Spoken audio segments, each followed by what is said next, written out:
योगी 29 का प्रधानमंत्री का चेहरा, ये आरएसएस ने डिसाइड कर लिया। और कैसे 10 जून से लेकर 12 जुलाई के बीच एक उत्तर प्रदेश, मध्य प्रदेश और उत्तराखंड में सर्वे करवाता है आरएसएस।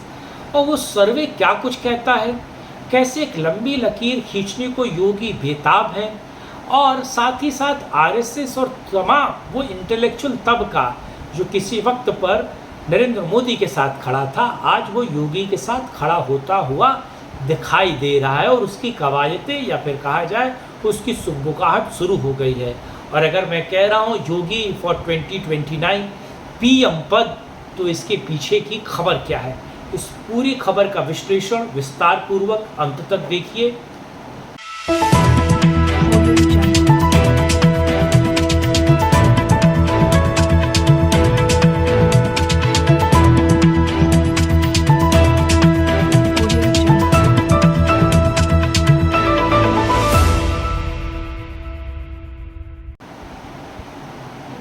नमस्कार दोस्तों, मैं कुमार श्रीकांत आपका स्वागत कर रहा हूं सत्यपरक भारत में। और आज बात बहुत महत्वपूर्ण है। आज बात इतनी महत्वपूर्ण है कि मैं आपको ये बताने के लिए और तमाम फैक्चुअल चीज़ें लेकर आया हूं। मैं बात आज योगी आदित्यनाथ के प्रधानमंत्री बनने की शुरुआत, यानी कि उनकी 2029 में पीएम के तौर पर ताजपोशी, और वो ताजपोशी किस तरीके से बिल्कुल मिलती जुलती दिखती है नरेंद्र मोदी की ताजपोशी जो 2014 में हुई थी। और वो क्या समीकरण अब योगी आदित्यनाथ के साथ बन रहे हैं, आरएसएस का इंटरनल सर्वे क्या कह रहा है, और जिस तरीके से आरएसएस और तमाम वो लोग, वो बौद्धिक जमात जो योगी आदित्यनाथ के साथ खड़ी है, और इस देश का हिंदुत्व या हिंदुओं का जो समाज है वो योगी आदित्यनाथ में अपने भविष्य का प्रधानमंत्री देख रही है। और किस तरीके से इस बात को अब सीधे तौर पर बता दिया गया है नरेंद्र मोदी को। आज इसी मुद्दे पर चर्चा करूंगा, लेकिन आप लोगों से अनुरोध है कि वीडियो को अंत तक देखिए, लाइक कीजिए, शेयर कीजिए, चैनल को सब्सक्राइब कीजिए। और सबसे महत्वपूर्ण है कि सत्यपरक भारत को अगर आप सपोर्ट करना चाहते हो तो QR कोड को स्कैन करके सत्यपरक भारत को सपोर्ट सहयोग कर सकते हैं। अब मैं आता हूँ अपनी खबर पर। देखिए, आरएसएस का एक इंटरनल सर्वे किया गया, और ये सर्वे कहा जा रहा है कि 10 जून और जुलाई के 12 तारीख के बीच का सर्वे है। और ये इंटरनल सर्वे क्या कहता है, 10 जून आपको पता है, चार तारीख को एक तरीके से कहा जाए कि रिज़ल्ट आया, और रिज़ल्ट के बाद बीजेपी 240 पर सिमट गई। उसके बाद उत्तर प्रदेश, पूरे उत्तर प्रदेश, उत्तराखंड और मध्य प्रदेश में एक आरएसएस का इंटरनल सर्वे रहा। और ये इंटरनल सर्वे दूसरे, यानी कि कहा जाए सेकंड लाइन के भविष्य के नेता के तौर पर किया गया, और इसमें चौंकाने वाले खुलासे हुए। ये सर्वे कहीं ना कहीं नरेंद्र मोदी और योगी को सापेक्ष रखकर सर्वे किया गया।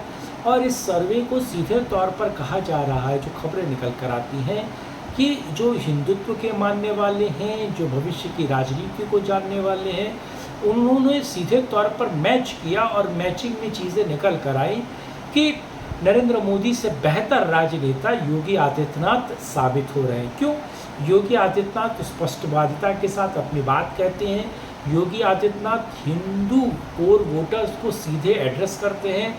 योगी आदित्यनाथ ये जो लुंज पुंज व्यवस्था है, यानी कि जो सिस्टम है और जो डीप स्टेट है, इस डीप स्टेट के विमुख होकर भी योगी आदित्यनाथ बेहतर काम करते हैं। और उनकी जो ये बुलडोज़र बाबा वाली सख्त प्रशासक के तौर पर जो छवि है, वो कहीं ना कहीं मोदी को सीधे तौर पर टक्कर दे रही है। और उत्तर प्रदेश में तो मोदी के मैजिक से बड़ा अब योगी का मैजिक हो रहा है। इसीलिए आरएसएस ने सर्वे करने के बाद वो तमाम अटकलों और बातों पर सीधे विराम लग गया कि अब मोदी के बाद कौन, मोदी के बाद सीधे तौर पर अब योगी की नाम है। और योगी को ही भविष्य के पीएम के तौर पर आरएसएस और बीजेपी का आला कमान, वो इंटेलेक्चुअल जमात जिसने नरेंद्र मोदी के लिए फील्डिंग की थी, नरेंद्र मोदी के लिए बैटिंग की थी, वो सभी लोग अब तैयार है योगी के लिए बैटिंग करने के लिए, और योगी को भावी प्रधानमंत्री के तौर पर स्थापित करने के लिए, और उनके माथे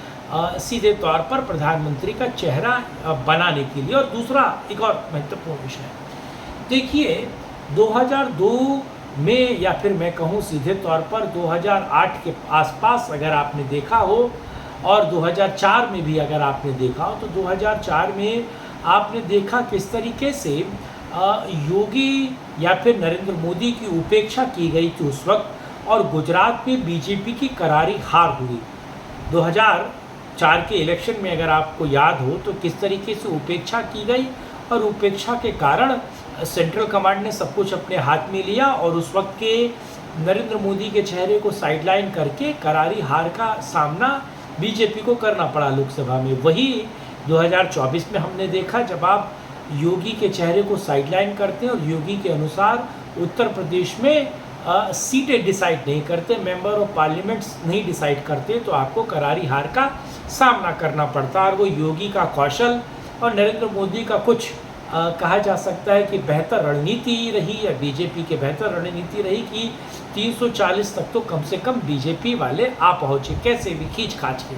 और दूसरा महत्वपूर्ण है, ये चीज़ें, ये नैरेटिव बहुत महत्वपूर्ण है। और अब सीधे तौर पर बीजेपी आला कमान, आरएसएस ने सीधे तौर पर कह दिया है योगी आदित्यनाथ को कि आपको 29 का किला फतेह करने से पहले 27 का किला उत्तर प्रदेश से जीतना पड़ेगा, क्योंकि अगर आप तीसरे टर्म में मुख्यमंत्री के तौर पर उत्तर प्रदेश वाले आपको बहुमत देते हैं, उत्तर प्रदेश वाले आपको जिताते हैं, और उत्तर प्रदेश के तमाम उन लोगों का आप साथ वोट के रूप में प्राप्त कर पाते हैं, तो कहीं ना कहीं 29 में मोदी जी को साइडलाइन करके आपके माथे वो चंदन, जीत का चंदन, या फिर भावी प्रधानमंत्री के तौर पर आरएसएस पेश करने को, और बीजेपी की अति गूढ़, या कहा जाए वो लोग जिन्होंने जो इंटेलेक्चुअल जमात में आते हैं, वो नरेंद्र मोदी को छोड़कर अब योगी आदित्यनाथ के साथ खड़े होने के लिए तैयार हैं। इसको लेकर सीधे तौर पर कहा जाए योगी आदित्यनाथ और आरएसएस ने बहुत बेहतर तरीके से प्लानिंग बनाई है, और उन्होंने कमर कस ली है कि भविष्य के प्रधानमंत्री के तौर पर किस तरीके से योगी आदित्यनाथ की गार्शनिंग हो, या किस तरीके से उनको तराशा जाए, और किस तरीके से योगी आदित्यनाथ की छवि को लार्जर देन लाइफ बनाया जाए। जिस तरीके से 13 और 14 में आपको पता है इन चुनाव से पहले सीधे तौर पर मोदी की छवि को तराशा गया, और मोदी ने बीजेपी के इंटरनल भी, बीजेपी के एक्सटर्नल भी अपने आप को बेहतर तरीके से स्थापित किया, और एक जनमानस के नेता के तौर पर खुद को उभारा। वही आप योगी के साथ देख रहे हैं, वो इंटरनल कलह, या फिर कहा जाए सेंट्रल के साथ योगी दो हाथ करते हैं, अपने आप को आगे उभार कर लाते हैं, और एक मजबूत नेता के तौर पर खुद को स्थापित करते हैं। और जो मन की नरेंद्र मोदी ने गुजरात में की थी, तमाम उपेक्षाओं और अपेक्षाओं को साइड रखकर, वही योगी अब करते हुए नजर आ रहे हैं। लेकिन सबसे महत्वपूर्ण है, अगर 27 की तैयारी योगी आदित्यनाथ कर रहे हैं और सेंट्रल कमांड उनके साथ नहीं खड़ा, और वो क्षेत्रीय इकाई भी उनके साथ खड़ी है, और आरएसएस पूरे पुरजोर दमखम के साथ अगर योगी के साथ खड़ा है, और 27 का किला अगर योगी फतेह कर लेते, ये दूर की कौड़ी है भले, तो क्या 29 में जो आरएसएस और अंतर खाने बातचीत हुई है कि अब प्रधानमंत्री के तौर पर योगी को देखा जाएगा, उन्हीं को बनाया जाएगा, और प्रधानमंत्री पद का वो चेहरा बनेंगे, क्या ऐसा होता हुआ संभव है? क्योंकि सुखबुखाहट बातचीत और कड़े फैसले इसी मुद्दे को लेकर किए जा चुके हैं। बहरहाल इस मुद्दे का विचार, उस मुद्दे पर पूरा विमर्श आपको कैसा लगा, कमेंट बॉक्स में अपनी बात रखिएगा, लाइक कीजिएगा, शेयर कीजिएगा इस वीडियो को, और चैनल को जरूर सब्सक्राइब कीजिएगा। आप सत्यपरक भारत को सपोर्ट कर सकते हैं। इस मुद्दे पर इतना ही, कल फिर मिलेंगे एक राष्ट्रीय न्यूज़ और चर्चा। तब के लिए बहुत धन्यवाद। जय हिंद, जय भारत, वंदे मातरम।